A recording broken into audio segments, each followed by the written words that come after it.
여러분 안녕하세요. 반갑습니다. 여러분 저 어린 시절의 말입니다. 어머니 손을 잡고 그 외갓집을 간다든지 어디 좀 먼 길을 걸어가 보신 경험들이 있으시죠? 그렇게 이제 먼 길을 걸어가다 보면 예를 들어서 이제 외갓집을 보죠. 지금 어른이 돼서 이제 외갓집의 거리를 생각해 보면 그때 저희 집에서 얼마 되지 않았는데 그 어린 시절에는 그게 왜 이렇게 먼 거리였는지 모르겠어요. 그래서 이제 어머니랑 저랑 이제 같이 걸어갔었죠. 걸어가다 보면 아무리 걸어가도 그 외갓집이 안 나오는 거야. 다리 아파 죽겠는데. 그 저는 이제 물어보죠, 어머니한테. 엄마 언제 도착해? 물어보면 이제 어머니가 그렇게 말씀하십니다. 좀만 가면 돼. 그렇게 말씀을 하세요. 그럼 뭐 좀만 가면 된다니까 또 이제 힘을 내가지고 계속해서 걸어갑니다. 근데 뭐 계속 가도 너 안 나와요, 외갓집이. 그러면 또다시 이제 어머니한테 투정을 부리죠, 제가. 아, 왜 안 나와? 왜 빨리 안 나와? 다리 아파. 뭐 그러죠. 그럼 어머니가 또 이렇게 얘기합니다. 이제 다 왔어. 조금만 가면 돼. 뭐 이렇게 말씀을 하시죠. 그러면 이제 저는 또 힘을 내서 걸어가죠. 자, 그런 과정을 이제 몇 번이고 이제 반복을 한 다음에 결국은 이제 외갓집에 도착을 하게 되죠. 그러니까 무사히 도착한 거예요. 쓰러지지 않고. 자, 그러면 어머니께서 저에게 했던 뭐 조금만 가면 된다, 뭐 다 왔다, 이 말들은 과연 그게 거짓말일까요? 그러니까 이제 어린 자식을 놓고 어머니가 무슨 뭐 사기를 치거나 그런 거냐는 얘기입니다. 결코 그런 게 아니죠. 외갓집은 분명히 존재하고 외갓집은 이제 머지않아 도착을 할 건데 어린 자녀가 어려서 먼 것처럼 느껴지고 또 다리 아파하고 뭐 그러니까 힘을 주기 위해서 이제 한 말이죠. 어머니가요. 그러니까 이제 어머니의 그 말씀은 거짓말이 아니라 오히려 진실 중에 진실인 것이죠. 만약에 어머니가 거기서 뭐 왜 빨리 외갓집이 안 나와 하고 자식이 물어보는데 어머니가 이제 글쎄 말이다, 왜 이렇게 안 나오는지 나도 힘들어 죽겠다, 뭐 이렇게 얘기를 했다고 해보죠. 그러면 어린 자녀가 거기서 어떻게 되겠어요? 아마 바로 쓰러져 버렸을 거예요. 주저앉아갖고 울거나. 그래서 이제 외갓집을 그날 안에 도착하지 못했을 수도 있어요. 집으로 다시 되돌아가거나. 그래서 이제 어머니께서 그렇게 힘을 주는, 용기를 주는 말들은 아주 중요한 말들이고 그것은 거짓이 아니라 진실 중에 진실이라는 얘기입니다. 자, 그러니까 이제 우리 리플 투자에서도 보면 이 리플이라는 코인, 그러니까 XRP의 엄청난 상승 비전과 또 리플이라는 회사, 리플랩스의 성공 비전은 분명히 존재하죠. 마치 앞에서 말씀드렸던 것처럼 그 걸어가는 과정은 지루하고 힘이 든 길이었지만 그 외갓집은 분명히 존재했고 그 존재하는 외갓집에 결국은 이제 도착했던 것처럼 말입니다. 그래서 우리는 이제 우리의 소중한 돈을 놓고 머지않아 우리의 인생을 멋지게 바꾸기 위한 한판 승부, 한판 전쟁을 치르고 있는 중이죠. 그래서 제가 이제 여러분께서 이제 투자에 성공하시라고 계속해서 이제 여러분에게 힘과 용기를 불어넣는 그런 방송을 하는 것이지, 뭐 지금 당장 리플이 뭐 조금 조정을 받거나 가격이 좀 하락해 있는 상태라고 해서 그것이 무슨 여러분을 속여먹거나 그런 게 아니에요. 여러분 다 잘 알고 계시겠지만 한 번 더 말씀드렸습니다. 자, 그러면 또 이제 리플에 생긴 한 가지 소식을 보도록 하죠. 자, 지금 워런 데이비슨이라는 미국 하원 의원이요. 그러니까 공화당이에요, 이 사람이요. 이 사람이 엊그제 또 이제 게리 겐슬러를 이제 해고해야 된다, 뭐 이렇게 주장을 했어요. 근데 이 사람이 게리 겐슬러를 해고해야 된다고 한 것은 이번이 처음은 아니에요. 그러니까 이제 지지난달 7월 달에도 그런 말을 했었죠. 자, 내용을 보시면, 자, 여기 나오네요.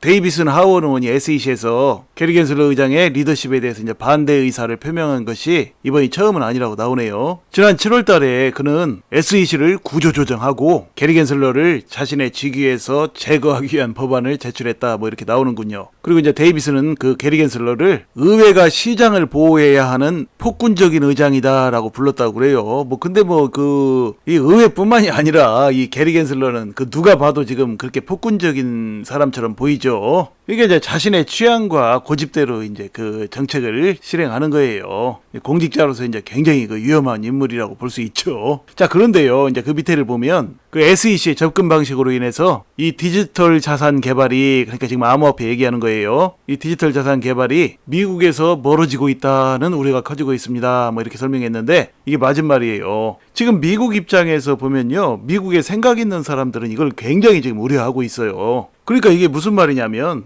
지금 일전에도 이제 여러 번 말씀드렸듯이 이 게리 겐슬러는 지금 바이든 대통령이 그 임명한 사람이죠. 그 SEC 위원장이 임명직이에요. 선출직이 아니고. 그러니까 이제 2020년 말에 바이든 대통령이 이제 대통령이 당선되고 나서 바로 그 다음에 바이든 대통령이 이제 의회의 인준을 받아가지고 게리 겐슬러를 이제 SEC 위원장에 임명하고 2021년 6월 달에 이제 취임을 했죠. 그래서 이제 SEC 위원장의 임기는 5년이에요. 5년이니까 이제 2026년 6월 달까지는 이제 게리 겐슬러가 그 자리에 있는다는 얘기죠. 그러니까 내년 11월 달에 이제 혹시라도 이제 정권이 바뀐다고 해도 게리 겐슬러는 이제 그 자리에서 2026년 6월 달까지는 이제 버티게 되는 거죠. 이제 그런데 이제 이런 것들을 지금 그 공화당의 워런 데이비스는 지금 우려하고 있는 거예요. 그러니까 이제 이 워런 데이비스 의원은 앞으로 이제 인류 사회의 최고의 먹거리가 될 이 암호화폐 산업에서 이제 미국이 이 게리 겐슬러 때문에 뒤처지게 되는 것을 지금 경계하고 있는 거예요. 이게 아주 예리하게 잘 본 거예요. 게리 겐슬러를 빨리 몰아내지 않으면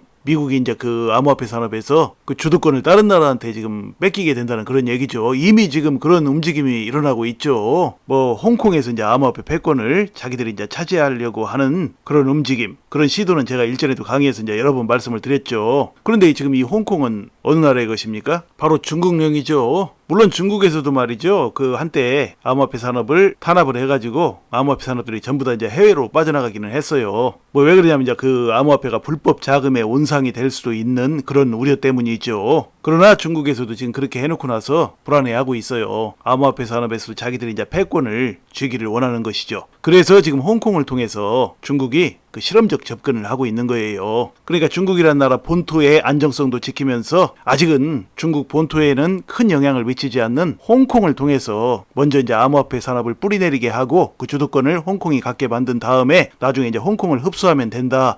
뭐 그런 지금 중국은 보관을 가지고 있는 것이죠. 자, 그와 관련된 설명들을 지난 영상에서도 이제 여러 번 했으니까 한번 이제 지난 영상들을 한번 참고하세요. 자, 그런데 말이죠. 이제 이런 상황에서 이 게리 겐슬러라는 한 사람 때문에 지금 이 중요한 암호화폐의 패권을 미국의 최대 패권 경쟁국인 중국한테 뺏겨서야 되겠느냐는 그런 공감대가 미국 의원들 사이에서 지금 널리 확산되고 있어요. 자, 그렇다면 말이죠. 이 바이든 대통령은 과연 아무 생각이 없을까요? 지금 이 암호화폐를 게리 겐슬러가 지금 계속해서 이제 탄압을 하는 게 결국은 그 게리 겐슬러의 임명권자인 바이든 대통령이 뒤에 있는 것이기는 해요. 바이든 대통령의 입김이기는 하지만 중요한 것은 말이죠. 바이든 대통령도 지금 바이든 대통령 자신이 이 암호화폐의 전문가가 아니기 때문에 게리 겐슬러의 입김에 역시 바이든 대통령도 함께 영향을 받게 돼요. 그러니까 게리 겐슬러가 암호화폐에 대해서 이제 어떤 태도를 취하느냐에 따라서 바이든 대통령도 긴가민가 하면서 이제 따라 할 수밖에 없는 그런 입장이죠. 항상 어떤 분야의 리더라고 해도 말이죠. 자기가 뭐 어떤 다른 분야라든지 모든 분야에서 다 전문가가 되고 최고가 될 수는 없죠. 그래서 이제 그 분야에서 이제 아주 잘하는 사람들을 그 각 분야의 이제 책임자로 임명을 해놓죠. 그리고 이제 그들을 통해서 정보를 얻고 관리를 하고 그러죠. 그런데 지금 게리 겐슬러가 자꾸만 이런 식으로 암호화폐를 탄압하고 뭐 무리를 일으키고 전 세계적으로 비난을 받고, 그래서 미국의 입지가 이 게리 겐슬러라는 사람 한 사람으로 인해서 바이든 대통령이 이제 경제적 입지라든지 정치적 입지라든지 여러 가지 입지가 아주 지금 곤란한 상황이 지금 되어가고 있는 모습이에요. 더구나 이제 바이든 대통령은 내년 11월에 이제 대선을 앞두고 있죠. 대선이 이제 얼마 안 남았어요. 1년 2개월 정도밖에 안 남았죠. 자, 그래서 이제 바이든 대통령의 고민도 굉장히 지금 깊어져 가고 있다고 봐요. 자, 그런 상황에서 이제 바이든 대통령과는 이제 다른 당인 공화당 의원 워런 데이비슨이